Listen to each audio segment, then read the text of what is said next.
For the last few episodes, we've been diving headfirst into some truly horrifying true crime cases. We've covered murders, mysteries, disappearances, and all of the dark corners of the human mind. But today, we're taking a little break from true crime and doing something completely different. Today's episode is dedicated to some of the most unsettling stories I could find on the internet. And when I say unsettling, I don't mean jump scare horror movie sleep with the lights on scary. I mean the kind of scary that quietly gets under your skin. The kind that leaves you staring at the ceiling at 2 o'clock in the morning, replaying every detail in your head.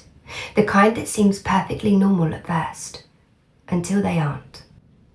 So consider this your little trigger warning. Some of these stories touch on disturbing situations, strange encounters, and moments that are deeply uncomfortable in ways that are difficult to explain. They're not necessarily graphic, they're not necessarily violent, but they are incredibly unnerving. These are the stories that follow you into your quiet moments. The stories that pop back into your head when you're home alone. The stories that make you wonder if something really is just a coincidence or something much stranger. So get comfortable, grab yourself a cup of tea, and let's dive into some of the most unnerving stories currently lurking on the internet today. This is Spill the TXC, and I'm your host, Amber. This first story is called Autopilot, and the original poster is Skarjo. Have you ever forgotten your phone? Not the moment you realized it was missing, the moment before that. I doubt you were walking along and suddenly thought, wait, my phone. More likely you reached for it without thinking. A hand slipped into a pocket, fingers searched a handbag. You expected to find it where it always was, and then it wasn't. There's a brief moment of confusion, a pause, then your mind retraces its steps. Shit. That's how it happened to me. My alarm woke me as normal, but when I checked the screen, I noticed the battery was almost dead. The phone was new and had an irritating habit of leaving apps running overnight, quietly draining itself whilst I slept. So instead of dropping it straight into my bag, I plugged it into charge whilst I showered. A tiny deviation, barely worth noticing. The problem is that routines aren't built from important decisions. They're built from thousands of tiny actions repeated so often that your brain stops paying attention to them. Once I stepped into the shower, everything else unfolded exactly as it always did, and my phone stayed on the kitchen counter. This isn't just absent-mindedness. It's a recognized feature of how the brain works. Most of what we do every day isn't handled consciously. If it were, we'd never get anything done. Whilst you're walking, you're thinking about where you're going, not how to coordinate dozens of muscles to move your legs. Whilst you're driving, you're thinking about work, family, bills, maybe dinner, not every individual steering correction or press of the accelerator. Because the brain delegates. Routine behaviours are handed off to systems that require very little conscious attention, leaving the rest of your mind free to think about other things.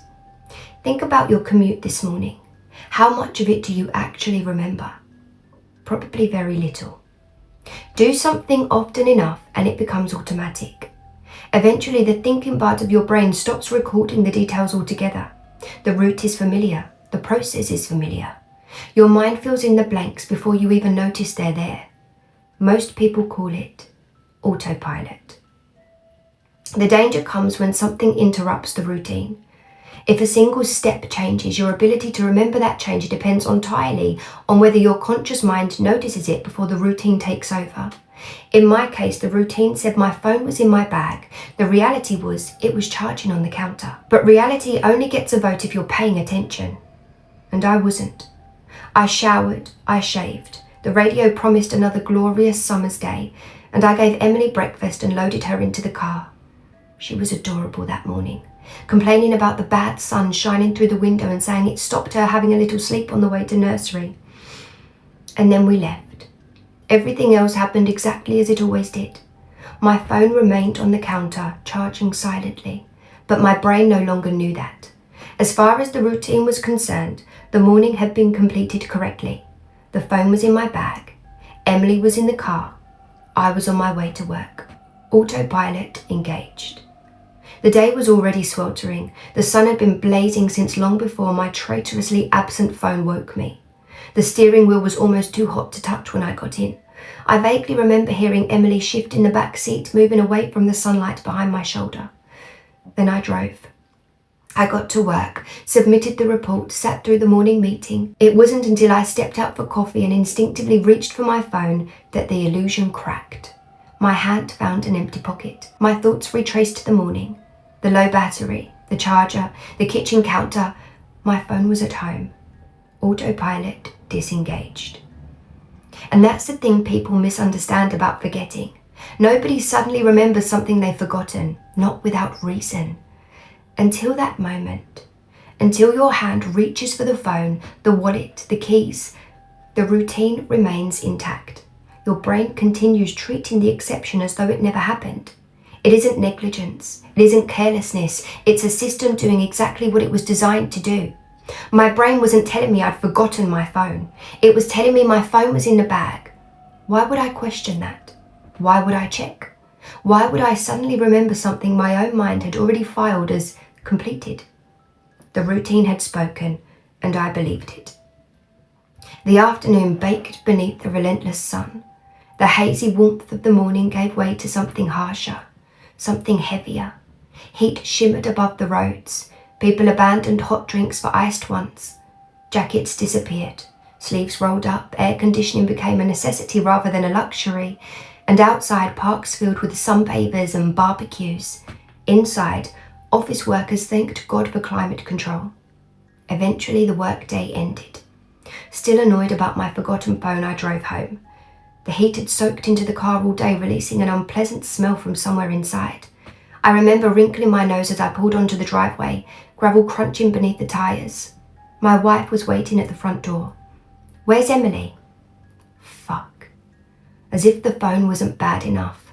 After everything, I'd left Emily at the fucking nursery after all.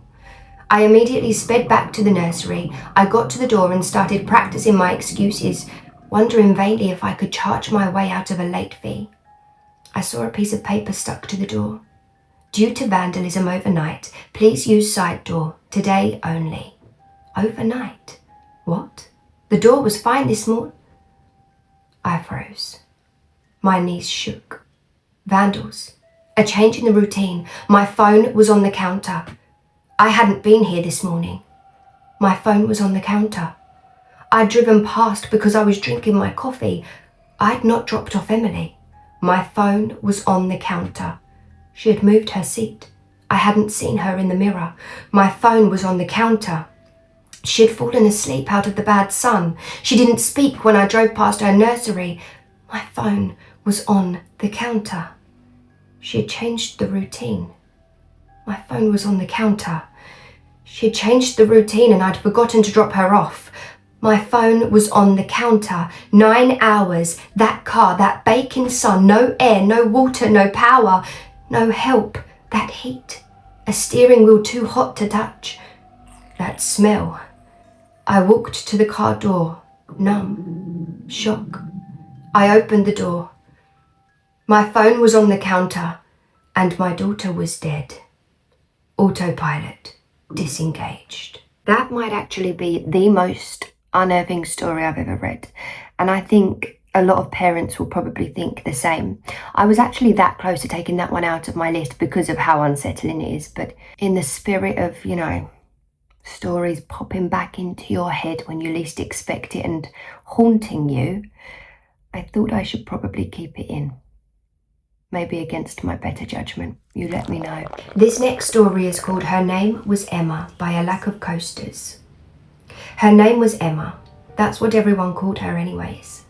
Sometimes they would call her Em. Sometimes someone would slip up and call her Emily.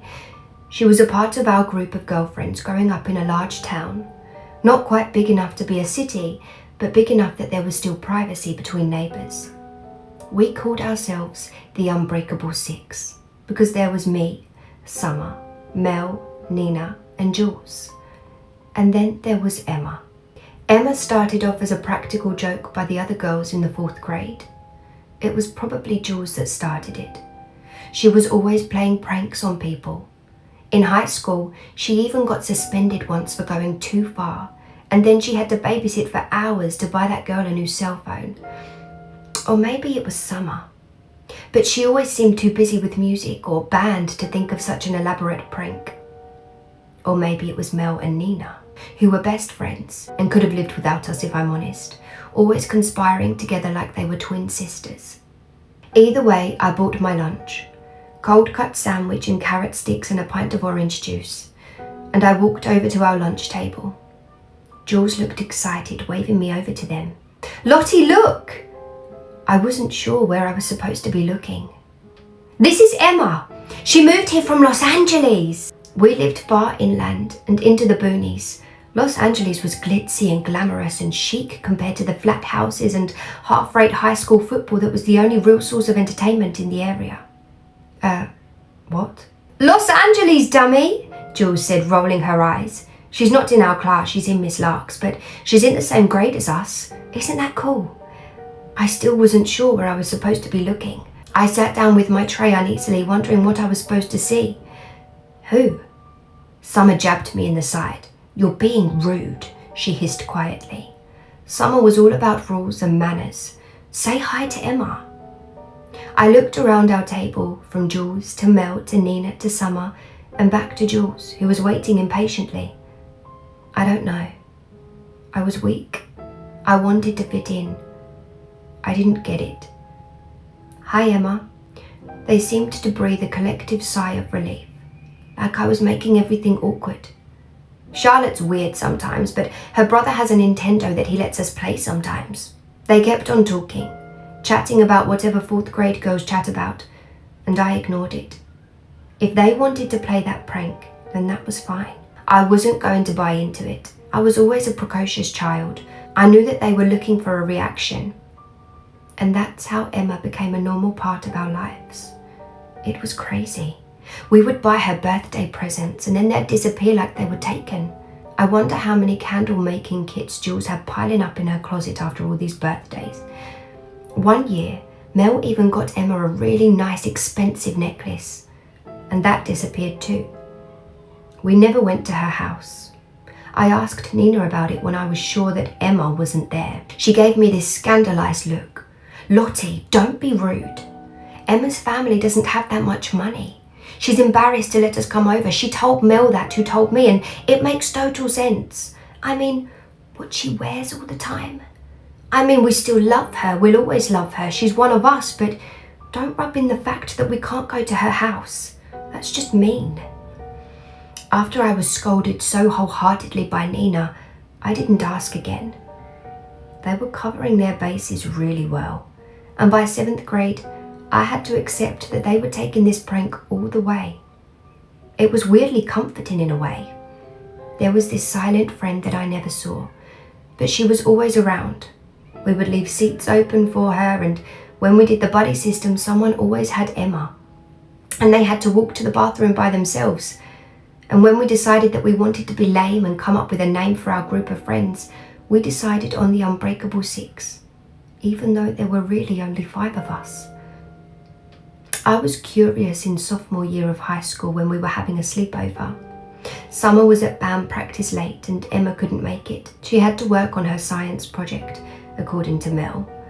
So I asked Jules, the likely mastermind behind it all, if you were going to write a story about Emma, like her biography, how would you describe her, down to every detail?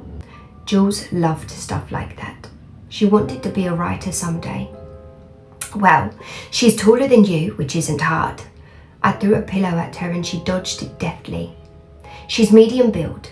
Jules dropped her voice to a whisper. "Even though she's gained a little weight recently, but we're not going to tell her and she's still beautiful." "And she has green eyes and brown hair and she's got freckles. She hates getting her picture taken. She's nice, but quiet. And she dances really beautifully. I mean, you've seen her, right?" "Of course. That time a few months ago when we turned on some music and danced around together to practice dancing at homecoming so we didn't look weird or do it wrong. We stopped after a while and oohed and ahed at an empty space for a while. I didn't ask any more questions. I knew they would keep up the charade for as long as they could manage. It was in our senior year of high school that it happened. I don't know why it set me off. Not really. It was something little, something stupid. We were hanging out in Nina's pool, even though it was still too cold to swim. Teeth chattering and goosebumps rising on our skin, we were waiting for the jacuzzi to heat up to jump in. The cold sunlight cast a long shadow, and the wine coolers we snuck earlier were making that shadow seem menacing. It was annoying for me for reasons I can't place. "Look at Emma, Lottie," Jules called. She wolf whistled and hooted, over the top like Jules always is. "Hot mama, look at that booty."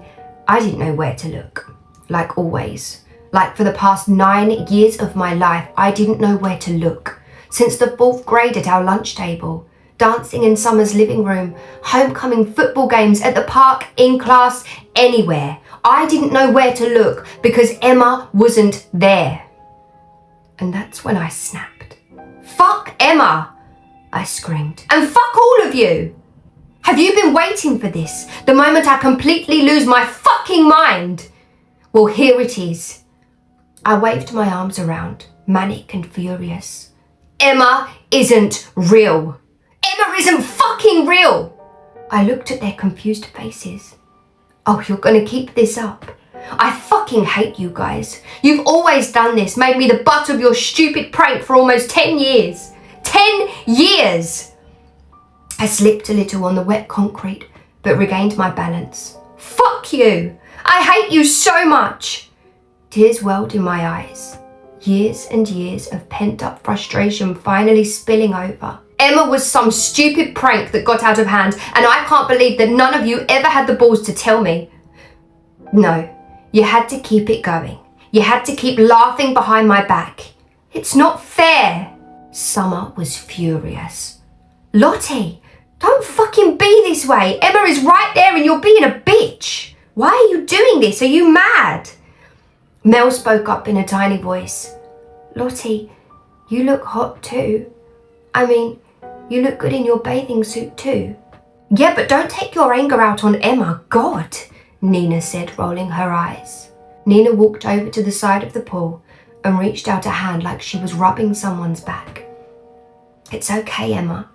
Lottie's just under a lot of stress right now. She's figuring out where she wants to go for college." "Shut up!" I howled miserably. "Stop it! Stop it! Emma isn't real! She's not there! How could you guys do this to me?" They were starting to look scared. They were really invested in this prank. I wondered what the end game was. When they were going to start laughing, when they were going to jump up and say, "Got you!" I'd had enough of this. If they wanted to play charades, then let's play fucking charades. The next part was a blur. I don't remember it, not even now. But I walked over to where Emma was and I kicked at the air. I heard a scream and I slipped on the slick, wet concrete and hit my head. There was blood everywhere. There was so much screaming, but I kept on kicking and punching and fighting until I completely blacked out. I came to a day later in the hospital. My parents were there and so were my friends.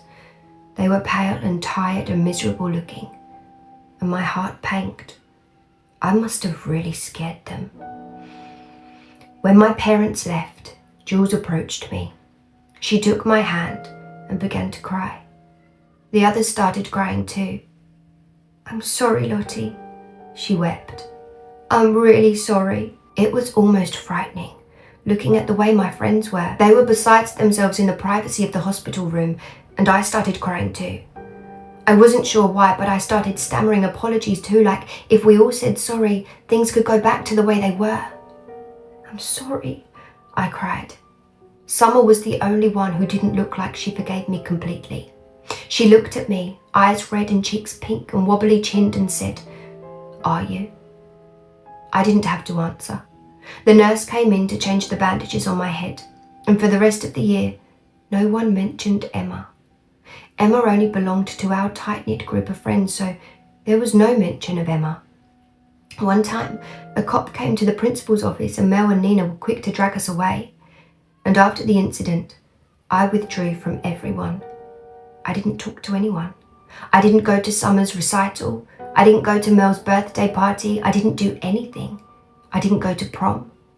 Just stared at the ceiling, wondering what had happened. Emma was in most of my life, and now she felt like a real-life ghost. I graduated high school and left immediately to go to a university far away in Southern California, where the weather was always perfect and the beach was a 5-minute walk away. I started to recover. I realized that I was depressed after what had happened, understanding that my best friends had chosen a punchline over me. The unbreakable 6. Yeah, right. I got good grades, volunteered at an animal shelter, found a boyfriend. He was so nice to me. Even when I got quiet when he asked about high school, he never pushed. He just helped me when I had bad days and made me pancakes. It was 4 years later, when I was about to finish up college, when I ran into an old classmate from high school. Her name was Annie. She hung out with a different crowd than me and my friends. Most people did. The 5 of us were a clique of our own, separated from everyone else. I ran into her in our apartment complex, and it turns out that she was living there the whole time and we didn't know. I wasn't necessarily friends with her, but overreacted the way you do when you see someone that you haven't seen in a long time. It's been forever. Oh my God, how have you been? I went back to her apartment for coffee and saw that she was packing up her things, moving back home for a while until I find a job. Yuck. I saw a thick book on the sofa. Oh yeah, that's our senior yearbook. I was flipping through it when I found it on my bookshelf. I didn't bother getting a yearbook. I didn't have friends at the end of high school, but I was curious to see what I looked like back then. If I had gained or lost weight, if my skin had gotten better. I opened up the first page and was instantly confused. For Emma, I read aloud from the first page. It was a dedication. My mind raced. Was there someone else called Emma in our year? Yeah, it's really sad what happened to her, Annie said, handing me a mug of coffee. I flipped through the yearbook, looking for a trace of Emma. Then I found it. My heart stopped. My mouth going dry, my hands shook as I held the yearbook. Looking at the photograph, it was a picture of the unbreakable 6. We stood with our arms slung around hips and shoulders, sticking close together for the photograph. There was Summer at the end, then me, then Jules, then Mel, then Nina, and then... I had never seen this girl before in my life. Never. But there she was. I can't even remember getting this picture taken. She was right there at the end. Green eyes, brown hair, muffin top, shy smile, threadbare shirt and ripped jeans, looking straight at the camera like the rest of us. She looked as normal as can be, just like another teenage girl. Annie looked over my shoulder.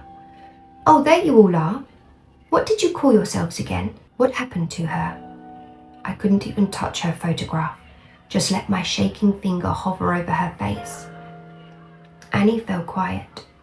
Well, I guess you might not really remember that well after your head injury, and you kind of just faded away from everything, stopped doing much at all, but Emma disappeared, just out of nowhere.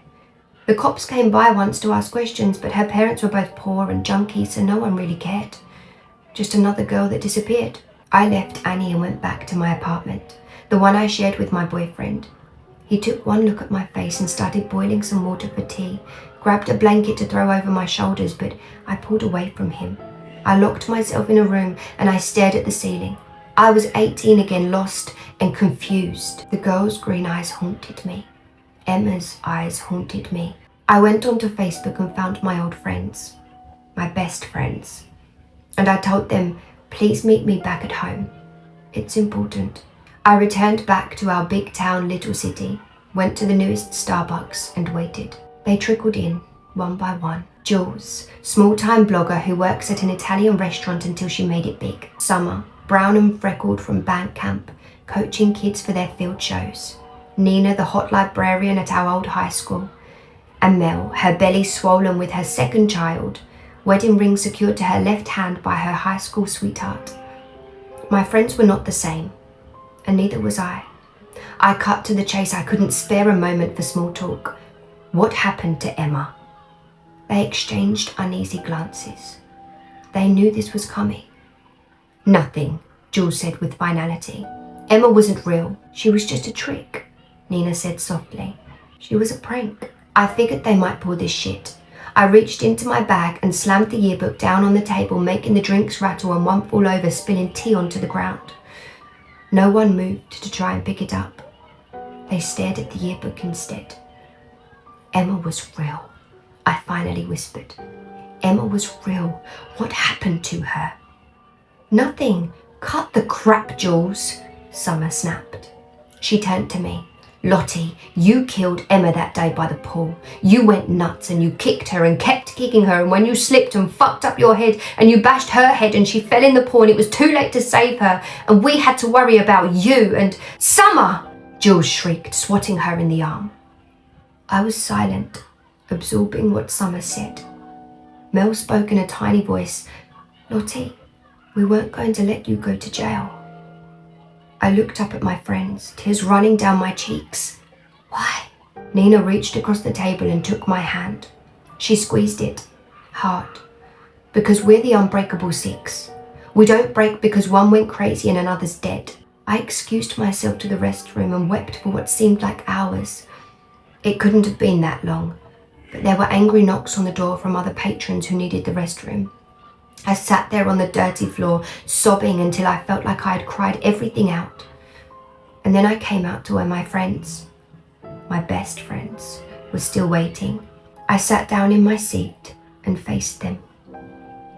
I want to turn myself in. There was an outcry of different responses. Summer seemed willing, ready to have me turn myself in to the police. Jules yelled about them all getting in trouble. Mel started to cry. You don't have to, Nina said. You don't have to. We got rid of all of the evidence. We buried her far away where no one would find her. I want to turn myself in, I repeated firmly. I killed her. I'll tell the cops it was just me, that I buried her. Tell me where she is so I can tell them where I put her. None of you will get in trouble. It wasn't your fault. I thought I had finished crying. I thought I had nothing left, but I choked out what I wanted to say for so long. I never saw her. They looked at me expectantly. I never saw her, not even once. I thought it was just a big prank you were playing on me. And I didn't want you to laugh at me. The girl in the yearbook, I had never seen her before. I just played along. Nina nodded. I thought it was weird that you were always so cold to her. Like you didn't even acknowledge her. She really liked you, Mel said. She thought you were so smart, that you were going to go out into the world and do amazing things. She would always talk about that. I felt as though my heart would burst. I swear I never saw her. Something must be wrong with me, but I never saw her or heard her. I cleared my throat. Show me where you buried her. We got into Summer's car and drove out far into a park in a different city. The park was huge and overgrown, like no one had been there to take care of it in a long, long time. I got out of the car, and left behind by a worker long ago was a rusty shovel. I took it with me. Jules led the way, deep into the park, deep through the trees, until we came to a small clearing. The dirt wasn't fresh. There were no markers or indicators, but by the way my friends' faces paled at the sight, I knew this was it. Emma was here, under our feet. I've got to see her, I whispered. I dug the shovel into the ground. I've got to see her. Mel didn't want to see anything, so she and Nina left back for the car. Jules and Summer found different tools, a hoe and a rake, and we started digging. Blisters rose and popped on my hands from the old shovel, but I kept digging as beads of sweat rolled down my neck and back. The three of us worked together in silence, digging up our best friend. Suddenly, Summer jumped back in disgust, throwing her hoe to the ground. Jules did the same, stepping out of the hole. We looked down. Summer gagged, covering her mouth and nose, and Jules shook her head at the sight. Me? I laughed and laughed and laughed, tears streaming down my face, laughing until it hurt as I looked down into an empty grave. I am so interested to know what you guys think of that story. Was it really that she just couldn't see Emma? Was Emma even real? I mean, the thing with the yearbook, having Emma in the yearbook throws me off because that indicates that she was real, but then Why was the narrator the only one who couldn't see her? Why was Charlotte the only one who couldn't see her? And even if they were the unbreakable six, surely if 5 young girls had witnessed, or 4 young girls, had witnessed their friend kill one of their other friends, surely they would have told somebody. So I have a theory that none of it was real. All of the rest of Charlotte's friends weren't real. She had just made them up in her head. She was just crazy. And at that point in her life, when she was just about to graduate and all of this, she snapped. The craziness went to a whole new level, and she eventually dug her own grave on her own. I don't think any of them were real. But let me know your thoughts, and if you do know where that story originates from, or if there's any more to it, if anybody's heard anything about that story, I just want to know your thoughts. I want to know your ideas on what that ending really means. This last story is I listened to a true crime podcast about myself, and the original poster is Robert Mort. Every night on my walk home from work, I listen to a true crime podcast. Even though my favourite podcast already released their episode for this week, the app said there was a new one. Excited, I hit play. It was a small town, the kind that still has mom and pop shops lining the street, the kind where everybody knows your name. But little did the residents know that they would soon be rocked by a horrible crime. I stopped at a traffic light. The red glowed in the darkness, glinting off the wet street. A black SUV sloshed by. Across from me, eerie blue refrigerator lights glowed from inside a corner deli. The chairs all up on their tables, feet in the air. The signal turned to walk. That chilly September evening was no different for a young student. She had left her shift at the local store and walked back home. Except she never made it home. Young student, local store. Damn, this was hitting close to home. I was a part-time student at Franklin Community College, and I worked at the local convenience store. And, of course, I was walking home. I glanced behind me, looking at the alleyway behind Alessandro's Pizza, which was dark except for the neon lights spilling from the sign. Her boyfriend reported her missing the next day. The town conducted a volunteer-led search, and after 2 days, they found something. Dread formed in my stomach, anticipating a body. But what he said next was so much worse. Washed up on the shore of Worthington Lake, they found a pair of size 9 red Converse sneakers. I stopped. And I looked down at my red Converse sneakers, damp from the rain. What the hell? My heart began to pound. The shoes were sent to a forensic analyst who would compare its wear pattern to another pair of her shoes to try and determine if they belonged to the victim. A rumbling sound made me jump. I turned to see a dark SUV turning left at the intersection. Didn't I see that car a few minutes ago? Maybe it's following me, and the car passed me and disappeared into the darkness. Come on, Sarah, get a grip. Converse are popular sneakers. A little out of fashion, sure, but still. 9 is a common woman's shoe size, and what college student doesn't have some sort of part-time job? What, you think you're listening to some sort of prophecy of your own death? Yeah, right. After a few weeks, the results came back. The analyst was certain the shoes belonged to none other than Sarah Campbell. The blood drained from my face. Sarah Campbell. My name. What the fuck? How? I didn't have time to think. I forced myself to move. I broke into a run. The small shops turned into a colourful blur. Searching the lake came up empty. And without a body, a crime is hard to solve. But police didn't give up. And finally, a witness came forward.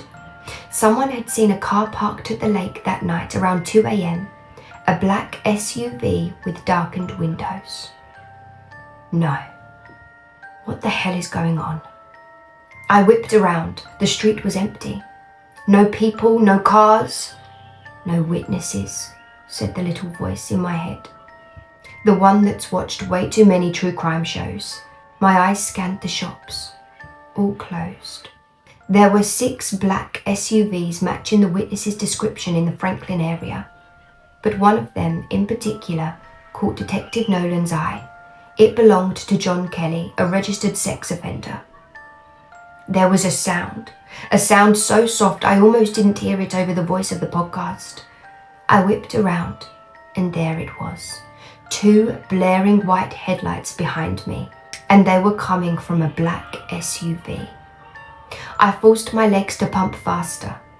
The car didn't speed up. It crawled along, slowly taking its time, like the driver knew he could catch me no matter what. I glanced back, trying to make him out behind the darkened windshield, but the headlights were too bright to see anything. Kelly wasn't just a registered sex offender. He'd been convicted of assaulting a woman he worked with, who had multiple piercings and short dark hair, just like Sarah. The car crawled down the road, stalking me, like a lioness stalks her prey. I veered left onto our dark residential street. Just a few more steps. Headlights flashed across me, illuminating my running shadow on the pavement. I didn't look back. I just ran as fast as I possibly could. The little brown house with the yellow shutters came into view. I sprinted across the grass, grabbing my keys from my pocket. Click. I threw the door open and slammed it shut behind me. Then I turned the deadbolt, collapsed against the door, and began to cry. I heard the rush of a car passing our house, continuing down the road, but I wasn't safe. Gabe wasn't home yet. I was alone in a dark house with someone driving down the street who knew exactly where I lived. Still sobbing, I checked all the locks. Then I called Gabe, who assured me he was just 5 minutes away.